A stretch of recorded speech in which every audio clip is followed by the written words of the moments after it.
Joe, Jody, Mango, yeah!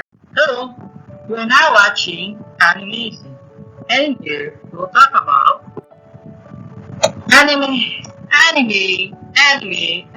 yeah, all about anime. In our first episode, we'll talk about, well, definitions, terms, all about anime, so that when you're talking to someone who knows anime, you'll be able to tell it and talk to them easier. So what is anime? Anime is basically a Japanese word.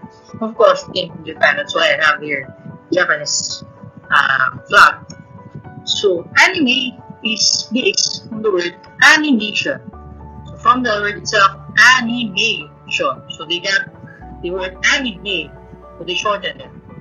For some similarities or some examples for you to understand it more, in the United States, they call the animation shows as cartoons, while here in the Philippines, they call them kenko. So that's the comparison or similarities of different shows. But just disclaimer, you do not tell one watching anime that what they are watching. You're watching, for example, a cartoon, and you tell them it's an anime. No, anime, cartoon, and kenko all have different types. So they have different themes. So in a sense, they are similar because they're all animation, but the type of animation, the stories of each is basically different. Let's say, for example, we have here an old man from anime. If you don't know him, he's basically a Hokage, a leader of a village. Was a leader of a village. And here we also have a cartoon old man. And another old man from a Kenko. Oh, by the way, this Kenko you're seeing here, the picture, is from Barangay 143. It's a show from PMA and it's already available on Netflix if you want to watch. So I think it's a good animation here in the Philippines. So you can watch it. It's basically in Filipino or Tagalog. So as you can see here, the pictures for the old mans, for the anime, the cartoon, and Kenko are basically not the same. So that's why you should not say that anime is the same as cartoon and cartoon is the same as Kenko. All of which has different aspects for goodness and badness of that. So most of these animes, cartoons, and Kenko was basically derived from different sources. Most of them, if not all, started from picture books. Yeah, I said picture books, but basically people will tell me that it's not picture books. But hey, for example, the anime usually came from manga. So the picture you see here is basically all about heroes. If you don't know the anime or manga yet, if you check for heroes and manga, you basically see them. And for the cartoons, usually it came from comics. If you don't know this guy, the red and blue guy, basically he's your friendly neighborhood kapitbahay. Yeah, I know, just the neighborhood, but the neighborhood. So basically, both of them, so that's where they came from. So as you can see, they are both what? Picture books. So basically, it's picture with words. That's why I call them picture books. Anyways, for the Philippines, it's usually called comics. As you can see here, the spelling we just changed from COMICS to KOMIKS. Basically, we were colonized. We were colonies of the American before, so we just copied them. And until now, there are times that we copy from other countries, but let's not talk about that. So as you can see here, example here is Ibong Adarna. This Ibong Adarna is prominent and usually a screenplay here in the Philippines, especially if you are in the high school. Although now there's no high school, so basically I think it's senior high. I don't know. Basically that's usually done before. It's a screenplay always done along with Noel Metanire and Filibusterismo, both of which are prominent works here in the Philippines. So for information, of course, all of these mangas, these comics, basically started from the creators, which are in the manga. In manga sense, they are called mangaka, or they are also called sensei. For those who do not know, sensei literally means a master. So the co-authors, the mangaka are sensei or masters because they are master in the field of writing. So in a sense they call sensei. Now, this term basically means they are the writer or author or the illustrator of the manga. So they just added manga then ka, mangaka. So gumagawa ka ng manga, manga ka. Ganon. Tagalog. Basically, that's the term. By the way, all of the pictures you see here, I basically uploaded the source links at my WordPress page, so you can just check it there for you to know where I got most of the pictures, or if not all. Other than manga, animes can also be derived from the light novels. As you can see here, one example of an anime that was derived from a light novel was the time I got reincarnated as a slime. So, as you all know, what's a light novel, you'll be asking. Basically, light novel is a novel that is light. So, basically, the toned down level of usual novels that you read. Basically, most of them, they change from light novels, then copy to anime, then at times they're also copied to manga, or from anime to whatever. So the different sources. So besides manga, anime can be based from light novels. There are also times that anime was created to promote the merchandise, some of which are the Gundam, as you can see here. Sometimes there are also the Zoids, Bakugan, the Tamiya card. For most of them, they use the anime as a platform to promote their merchandise. So basically, that's what Japanese do, because most people, even adults, they also watch anime. So it's not usually just because anime it's for kids. No, for Japan, they also watch it even if they are already old people. And also, there are also times that the anime was basically an original one. Basically, it not came from any sources. So, an example of which is this anime here. The name is Angel Beats. So, by the way, warning for those who want to watch this anime and haven't watched it before, I think you should prepare to have tissues. I don't know, maybe just precaution anyways. So, just to be ready, because I think it's a good anime. If you haven't watched it, might as well watch it now. So, now,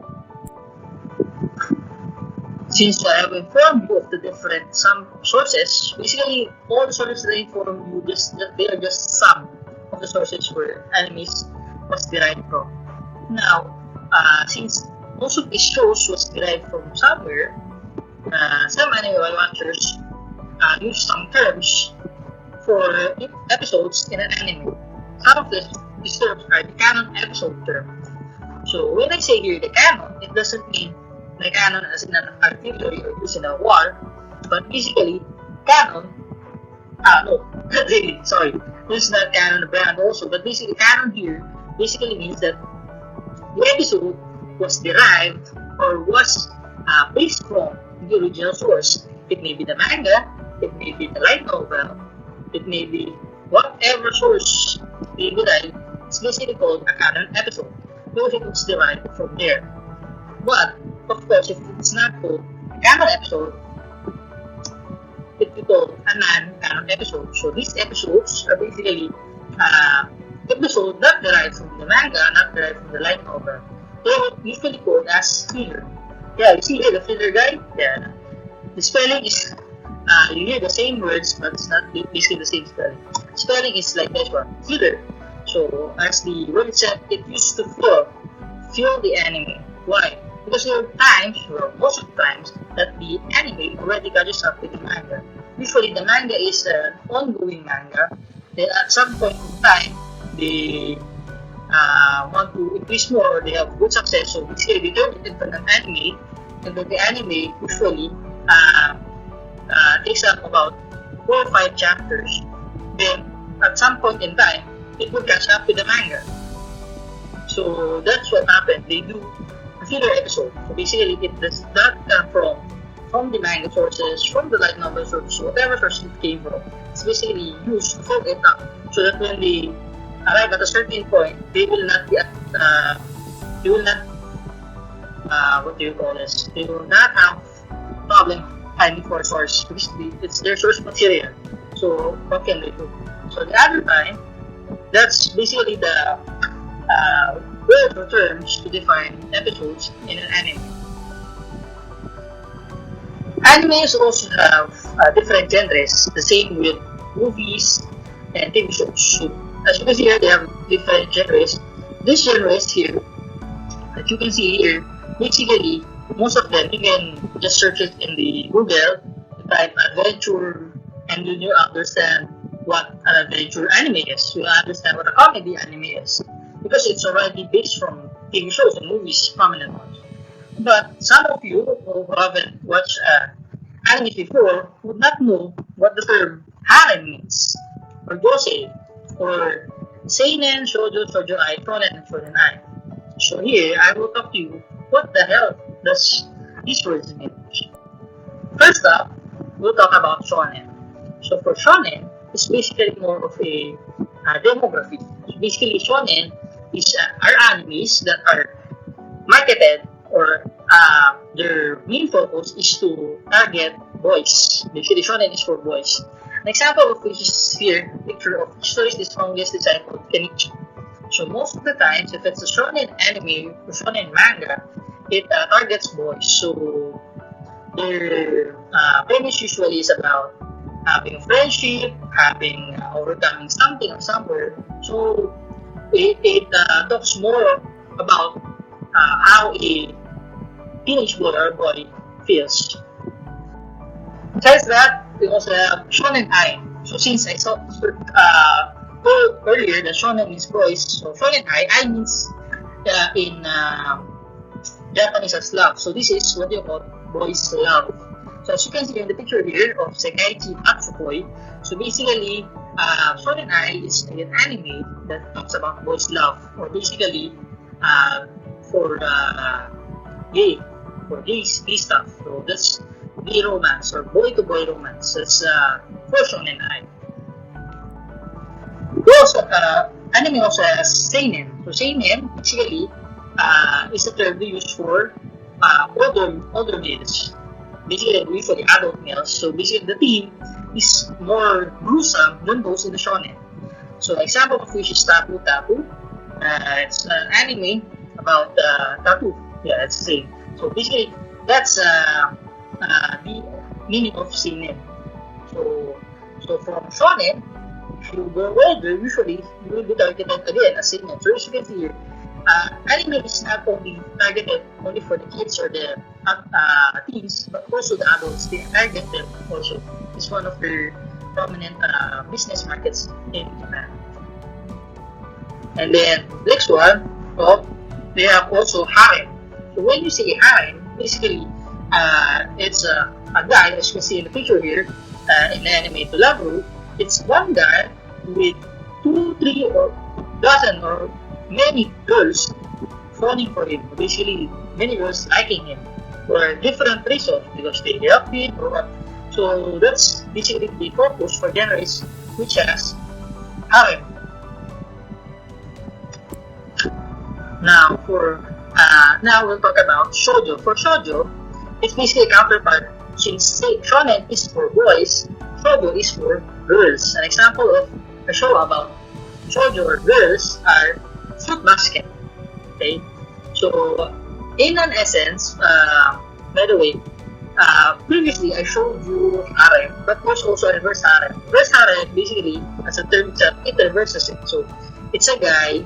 It's a girl with many boys. Fruit Basket, I think it's somewhat reverse harem for me because I have also watched some episodes of this one. But that's it's also a shoujo.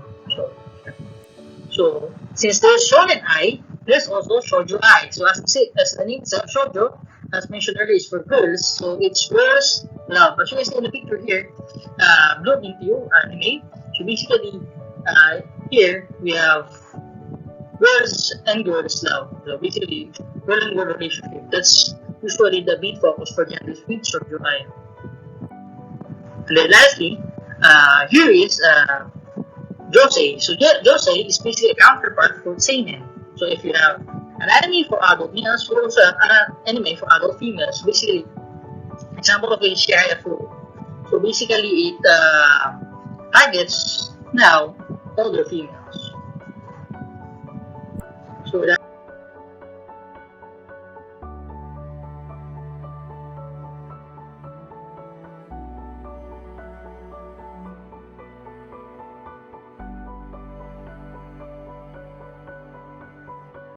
Joe, Joe, Joe, Jody Mango. Yeah!